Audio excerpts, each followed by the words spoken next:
Hello दोस्तों, नमस्कार। SMKC channel में मैं आप सब लोगों का दिल से बहुत बहुत स्वागत करता हूं। अगर आपने पहली बार विजिट किया ज़रूर चैनल को सब्सक्राइब कर लेना, साथ में बेल आइकन को हिट करके ऑल ज़रूर सेलेक्ट कर लेना। उसी के साथ साथ फ्री स्टॉक मार्केट क्लासेस इस चैनल को भी चाहो तो फॉलो कर सकते हो, सब्सक्राइब कर सकते हो। यहाँ पर भी बेल आइकन को हिट करके ऑल ज़रूर सेलेक्ट करके रख लेना। इस चैनल का लिंक आपको ऊपर आई बटन पे या फिर नीचे डिस्क्रिप्शन बॉक्स में मिल जाएगा। उसी के साथ साथ आज के दिन के जितने भी इंपॉर्टेंट वीडियोज़ है सभी के लिंक आपको नीचे डिस्क्रिप्शन में दे दिए है। अगर आप चाहो तो उनको भी कवर कर सकते हो। तो चलिए दोस्तों, फिलहाल इस वीडियो को स्टार्ट कर लेते हैं। दोस्तों, अभी हम लोग आ चुके हैं बिल्कुल हमारे नॉर्मल स्क्रीन के ऊपर। एंड दोस्तों, यहाँ पे हम लोग बात करने वाले हैं, आप सभी लोगों को पता है, देखिए स्टॉक मार्केट में अगर आप आते हो कितने सारे आप लोगों को अलग अलग टाइप के क्या देखने को मिल जाते हैं। यस, सेक्टर्स देखने को मिल जाते हैं। सेक्टर मतलब अल्टीमेटली क्या है, आप चाहो तो इनको बिजनेसेस भी बोल सकते हो। यस, ऐसे बहुत सारे बिजनेस देखने को मिल जाते हैं, सेक्टर देखने को मिल जाते हैं। सो दोस्तों, मैं आप लोगों को बताना चाहूँगा, अगर आप एक बिगिनर हो, अगर आप एक बिल्कुल नए नए हो यहाँ पे बाज़ार में आए हुए, तो प्रोबेबली ये जो अभी मैं आप लोगों को 4 से 5 ये जो कुछ सेक्टर्स में आप लोगों को बताऊंगा, या फिर आप चाहो तो इनको बिजनेस भी बोल सकते हो, इनको हो सके तो इनिशियल स्टेज पे अवॉइड करो। देखिए, मैं अगेन कहना चाहूँगा, ऐसी बात नहीं कि कोई भी सेक्टर पूरी तरीके से ही घटिया होता है या फिर उनसे जुड़े कंपनीज खराबी होती है, बिल्कुल भी नहीं। हर एक सेक्टर में आप लोगों को कोई ना कोई एक्सेप्शन, एक दो अच्छी कंपनियां मिल ही जाएंगी। बट यूजुअली अगर आप एक बिल्कुल नए नए हो तो प्लीज़ ऐसे सेक्टर को अवॉइड करो, क्योंकि जैसे मैंने आप लोगों को बताया ना कि इतने सारे कंपनीज होते हैं ना, उस भीड़ में वो एक दो कंपनीज को निकालना बहुत मुश्किल रहता है। सो इनिशियल स्टेज में उसका अंडरस्टैंडिंग होना, इतना जजमेंट लेना, स्टडी करना थोड़ा डिफिकल्ट होता है। सो इनिशियल स्टेज में आप लोगों ने क्या करना चाहिए, कुछ नॉर्मल सेक्टर रहते हैं, एवरग्रीन सेक्टर, जो कि हर किसी को पता है 10 साल पहले भी चले थे, आज भी चल रहे हैं, आगे भी चलने ही वाले हैं। सो उन सेक्टर के स्टॉक्स को आप पिक करके आगे बढ़ सकते हो। बट कुछ ऐसे सेक्टर से दोस्तों जहाँ पे मुझे ऐसा लगता है कि इनिशियल स्टेज पे अगर आप चाहो तो इनको अवॉइड कर सकते हो। अगेन कहना चाहूँगा, अगर आपके पोर्टफोलियो में ऐसे इन सेक्टर से जुड़े हुए अगर आपने कोई स्टॉक्स को ऐड किया है, मैं ये रिकमेंडेशन नहीं दे रहा हूँ कि आप जाके कल उन्हें बेच के आ जाओ, बिल्कुल भी नहीं। मैं आप लोगों को सिर्फ रीज़न बताना चाहूँगा कि इन सेक्टर में, मतलब बोलते ना, आप बहुत ही आसान भाषा में, मतलब आम भाषा में बोल दूँ तो थके हुए सेक्टर्स ये, मतलब ज़्यादा उनमें ना ग्रोथ नहीं रहती है, बहुत ही मतलब बोलते हैं ना, मर मर के चलते हैं। ऐसा मतलब अगर आप कुछ सेक्टर्स देखोगे, जैसे कि एक दो एग्जांपल लेना चाहूँगा। अभी फॉर एग्जांपल आईटी सेक्टर, आप बोलोगे सर क्या मज़ा ही आ जाता है, आईटी सेक्टर में कितने सारे स्टॉक्स है, ऐसे भागते रहते हैं। कितने सारे एग्जांपल्स मैं आपको बता सकता हूँ, 5-10 स्टॉक ऐसे ही बता सकता हूँ कि अच्छा कर रहे हैं, आगे भी करेंगे। या फिर फार्मा सेक्टर ले लो, सब अच्छा करेंगे। या फिर अगर आप चाहो तो ऑटो सेक्टर ले लो, वो भी अच्छा करेंगे। लार्ज स्केल की मैं बात कर रहा हूँ यहाँ पे, राइट। ऐसे बहुत सारे सेक्टर आपको मिलेंगे, जैसे कि एनबीएफसी ले लो, प्राइवेट बैंक्स ले लो। बट कुछ सेक्टर ऐसे रहते हैं ना दोस्तों कि मतलब वो चलेंगे, ठीक है, लेफ्ट टू राइट ऊपर ही जाएंगे, बट इतना स्लो, ऐसे ऐसे फ्लैट फ्लैट परफॉर्मेंस, मतलब बाकी सेक्टर इधर टॉप लेवल पे और ये तो मतलब नाम के लिए साइड में चल रहे हैं। तो ऐसे सेक्टर से आप लोगों ने दूर रहना। अभी वो कौन कौन से, तो चलिए along with the few reasons मैं आप लोगों को वो सारे सेक्टर अभी बताना चाहूँगा। इन कंपनीज में पैसा लगाओगे दोस्तों, आपका पैसा लिटरली फंस सकता है, राइट। अभी लगाना है नहीं लगाना है वो आपकी मर्जी, मैं सिखाने की कोशिश कर रहा हूँ, राइट। तो चलिए आ जाते हैं इन्हीं सेक्टर्स के ऊपर। तो चलिए, पहला सेक्टर है दोस्तों सीमेंट सेक्टर। आप लोगों ने देखा होगा कि अगर इस चैनल को लगभग 4 साल तो कंप्लीट हो चुके हैं, कभी आपने देखा मैं सीमेंट सेक्टर से रिलेटेड ज़्यादा बोलता हूँ क्या? क्यों नहीं बोलता हूँ? क्योंकि देखा गया तो इतना ज़्यादा, मतलब बोलते हैं ना, इसमें क्या प्रॉब्लम है पता है, कि ज़्यादा ना कैश बहुत ही मुश्किल से बनता है इन सेक्टर में, बहुत ही। एंड यूजुअली देखा गया ना तो कर्जा विर्जा बहुत ज़्यादा लेकर ये काम करते हैं।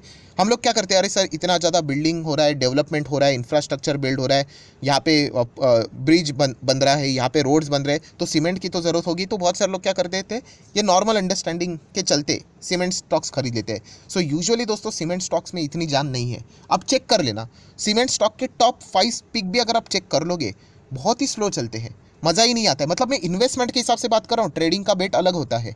वो एक इन्फॉर्मेशन उनको मिल गई, कोई चार्ट पैटर्न क्रिएट हो रहा है, इंडिकेटर मिल रहा है, वो पैसा कमा लेते हैं। मैं इन्वेस्टमेंट, लॉन्ग टर्म इन्वेस्टमेंट। सो सीमेंट सेक्टर में आप देखोगे थका हुआ सेक्टर है, कोई मज़ा नहीं। और सबसे वर्स्ट बात पता है, बहुत ज़्यादा कंपटीशन है। आपको इतने सारे सीमेंट वाले कंपनियां मिल जाएंगे, तो प्रॉपरली ऐसा कॉन्सेंट्रेटेड वाला ऐसा कोई कंपनी नहीं है कि जिसने ज़्यादा मार्केट कैप्चर करके रखा हुआ है ही नहीं। तो इसीलिए दोस्तों सबसे ज़्यादा गड़बड़, और एक गड़बड़ क्या है, कार्टेलाइजेशन। मतलब ये एक दूसरे के साथ मिली भगत करके यहाँ पे प्राइजेस को मैनिपुलेट करना है, तो ये बहुत ही ज़्यादा देखा गया ना। तो मज़ा नहीं आता इस सेक्टर में, राइट। आप भी चाहो तो चेक कर सकते हो, सीमेंट सेक्टर के रिटर्न्स देख लेना, लंबे अवधि के कुछ ज़्यादा खास नहीं होते। तो इसलिए अगर आप बिल्कुल नए नए हो तो सीमेंट सेक्टर को अगर आप अवॉइड करोगे तो ही बेहतर रहेगा। एंड फिर भी जाना ही है तो एटलीस्ट टॉप के स्टॉक के साथ जाओ, बट वो भी बहुत स्लो चलेगा। अभी सीमेंट सेक्टर में नंबर 1 कौन है? अल्ट्राटेक सीमेंट है। क्या वो अल्ट्राटेक सीमेंट के मैं अगेंस्ट बोल रहा हूँ? बिल्कुल भी नहीं, बट वो बहुत स्लो चलता है। आप जाके चेक कर लेना कि नंबर 1 कंपनी की ही चाल कैसे चल रही है। सो सीमेंट सेक्टर को अगर आप चाहो तो इनिशियल स्टेज पे अवॉइड करो। बाद में अगर आपको लगता है कि नहीं सर मैं इसको भी डीपली स्टडी करना चाहते हैं, आप कर सकते हो, फ्रीडम है आपको, राइट। बट इनिशियल स्टेज पे अवॉइड करोगे तो बेहतर रहेगा। ज़्यादा ये रिटर्न्स जनरेट करके नहीं देते। इनिशियल स्टेज पे ऐसे सेक्टर में जाओगे कॉन्फिडेंस लूज हो जाएगा, तो मार्केट के प्रति इंटरेस्ट ही खत्म हो जाएगा। सो चलिए, ये तो हो गया। नेक्स्ट अगर हम लोग बात करें मेटल सेक्टर, यस दोस्तों, मेटल, एल्यूमिनियम, ये जो कमोडिटी वाला जो मार्केट है ना दोस्तों, इसमें भी यूजुअली इतना मज़ा नहीं आता है। अभी ऐसी बात नहीं कि इससे रिलेटेड कुछ स्टॉक्स मैंने आप लोगों को स्टडी करने के लिए नहीं दिए, मैंने दिए, जैसे कि रत्नमणि मेटल्स आप स्टडी कर सकते हो चाहो तो, या फिर अपोलो ट्राइकॉट की बात करें, अपोलो ट्यूब्स की बात करें, ये कुछ कंपनियां आप चाहो तो स्टडी कर सकते हो। बट अगर आप मुझे मतलब बोलते हो ना कि अगर पैसा ला के दोगे और बोलोगे सर 4-5 ही सेक्टर सिलेक्ट करना, तो इन सेक्टर के और मैं देखूंगा भी नहीं, क्योंकि इससे कई गुना अच्छे अच्छे सेक्टर है। मैं पैसा लगाऊंगा तो मैं आईटी में लगा सकता हूँ, राइट, प्राइवेट बैंक्स में लगा सकता हूँ, एनबीएफसी में लगा सकता हूँ, auto sector, auto components, chemical sector में लगा सकता हूँ, राइट। ऐसे सेक्टर में देखा गया ना दोस्तों, बहुत सारे मेटल कंपनियां मिलेंगी आपको। तो इसीलिए दोस्तों यहाँ पे देखा गया इनके पास कर्जा भी बहुत ज़्यादा रहता है एंड कैश भी कम रहता है इनके पास। एंड वर्स्ट पार्ट, जैसे मैंने कहा कि commodity and plus international market में जो पॉलिटिक्स खेली जाती है, मेटल सेक्टर की हालत बहुत ख़राब होती है। ट्रेड वॉर तो आप लोगों ने सुना होगा। किसके बीच ट्रेड वॉर होता है? चलो मुझे कमेंट सेक्शन में बता देना। 2 कंट्रीज़ के बीच में ट्रेड वॉर होता है, मतलब पॉपुलरली जो हुआ था, राइट। सो इसके चलते मेटल सेक्टर की धज्जा उड़ी थी। सो ये सबसे वर्स्ट पार्ट रहता है दोस्तों, जो कि आप लोगों को यहाँ पे पता होना चाहिए। तो इसलिए मैं इनको अवॉइड करता हूँ। आप लोगों ने देखा होगा मैं ज़्यादा बातचीत ही नहीं करता हूँ, राइट, क्योंकि अच्छे अच्छे सेक्टर है वहीं पे चाहते हैं अच्छा खासा वहाँ पे रिटर्न मिल जाएगा। नेक्स्ट अगर हम लोग बात करें टायर कंपनियाँ, ये एक ऐसा सेक्टर है, यहाँ पे भी कार्टेलाइजेशन देखने को मिल जाता है। ग्रुप्स बनाते हैं, मिलीभगत करते हैं, प्राइसिंग को मैनिपुलेट करते हैं, और खुद का फायदा कैसे होता है उसको फोकस में यहाँ पे रखा जाता है। सो इसका अर्थ ये नहीं कि मैं बोल रहा हूँ कि एमआरएफ में फ्रॉड है, बिल्कुल भी नहीं, बिल्कुल भी नहीं। इनफैक्ट मैंने आप लोगों को टायर कंपनी में अगर कोई जाना है तो एक डिसेंट स्टॉक्स मैंने आप लोगों को बता के रखा हुआ है। कौन सा? Yes, BKT, Balkrishna industry. क्यों? क्योंकि वो उसी सेक्टर का नंबर 1 कंपनी है। जैसे मैंने आप लोगों को बताया ना, जितने भी ये स्टॉक्स मैंने आपको बता के रखे हुए, क्यों बताए हैं? स्टडी करने के लिए, कि ये सारे थकेले सेक्टर में से एटलीस्ट अगर आपको जाना है तो नंबर 1 नंबर 2 को कंसिडर करो, राइट। ब्लाइंडली नहीं करना है, बट एक्चुअल में नंबर 1 ऐसे ही थोड़ी ना कोई बनता है। सो बीकेटी, बालकृष्ण इंडस्ट्री, बट वहाँ पे भी वॉलेटिलिटी बहुत ज़्यादा रहेगी, राइट। तो फर्स्ट चॉइस तो ये सेक्टर्स आपके कभी होने नहीं चाहिए। यहाँ पे अगर आप मैक्सिमम रिटर्न्स देखोगे बहुत ही स्लो रहते हैं, एवरेज रिटर्न देखोगे बहुत ही कम रहते हैं। आप देख लेना, बड़े बड़े कंपनीज के सीएट की बात करो, राइट, उसी के साथ साथ अगर आप जेके टायर्स की बात करो, बहुत ही slow slow slow slow performance यहाँ पे रहता है। यूजुअली प्रॉब्लम क्या होता है, लोग एमआरएफ को देखते हैं ना, तो इसीलिए यहाँ पे टायर इंडस्ट्री को पिक करने यहाँ पे आ जाते हैं। तो ऐसा नहीं होना चाहिए दोस्तों कि इन चीज़ों के चलते, इन पैरामीटर्स के चलते इन सेक्टर से दूर रहना ही ठीक रहेगा। यहाँ पे अगर आपके पास समय है तो बाद में आप आ जाना, बट पहले जो मेन सेक्टर है उनको ही कवर करना।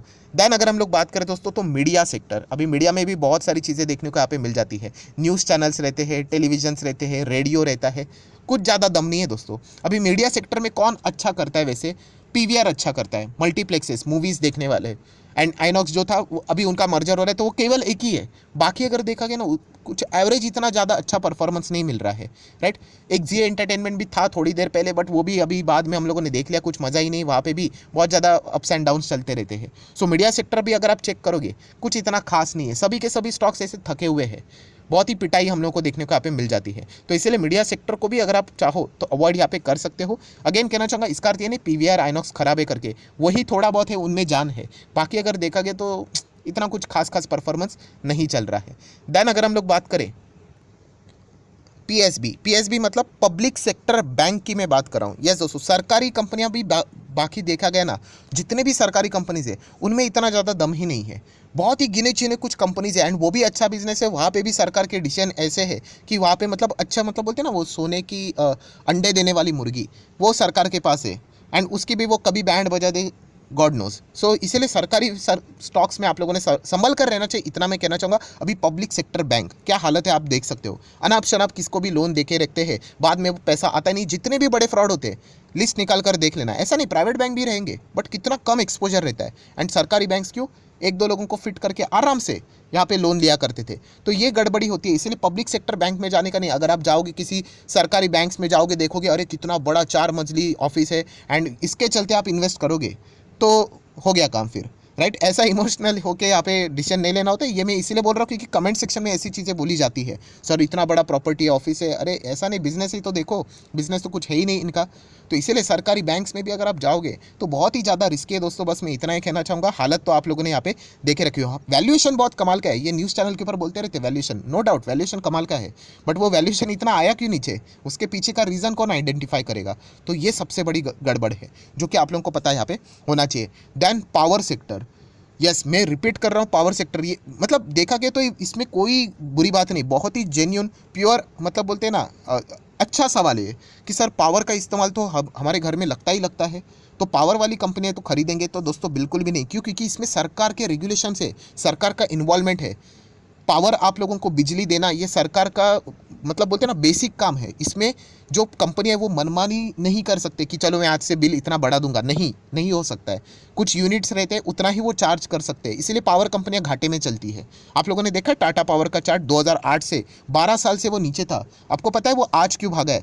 रिन्यूएबल सेक्टर के कारण वो भागा है, वरना अगर रिन्यूएबल सेक्टर को वो अडॉप्ट नहीं करेंगे ना वो और नीचे होता आज, क्योंकि पावर सेक्टर में ज़्यादा पैसा आता ही नहीं है। ये सबसे बड़ा प्रॉब्लम है, राइट। अभी उनके खुद के बहुत सारे बिजनेसेस हैं तो उनके लिए वो पावर के रिक्वायरमेंट रहता है, इसलिए उसका इस्तेमाल चलता ही है। तो इसलिए पावर कंपनी में भी इन्वेस्ट करने से पहले ज़रा सोच समझ कर यहाँ पे करना। अभी आप बोलोगे भी सर अदानी पावर इतना अच्छा क्यों कर रहा है, तो आपको पता है पॉलिटिकली वेल कनेक्टेड, मैक्सिमम तो कॉन्ट्रैक्ट्स उनको सरकार से ही मिलेंगे, ये मानकर बहुत सारे लोग पैसा लगा रहे। तो ऐसी चीज़ें अगर चलेंगी तो फिर एक एक्सेप्शन हम लोग को देखने को मिल सकते हैं, बट अगर बाकी चीज़ें देखा गया तो इतना कुछ खास परफॉर्मेंस देखने को नहीं मिल रहा है। देन इंफ्रास्ट्रक्चर वाले बिजनेसेस, मतलब ये रोड्स, डैम्स, ब्रिज बनाने वाली कंपनियां, इन ये किसके काम से? डैम आपने सुना है ऐसे, मतलब प्राइवेट से और से, या फिर ब्रिज में पर्सनली मेरे प्राइवेट ब्रिज बना रहा हूँ, या फिर प्राइवेट रोड, मतलब यूजुअली ये सरकारी काम है। एंड इससे जुड़ी हुई कंपनियां देखा गया तो सरकार के ओर से कॉन्ट्रैक्ट आता है, पेमेंट डिले होते हैं। तो ये भी सेक्टर है दोस्तों, थका हुआ सेक्टर है।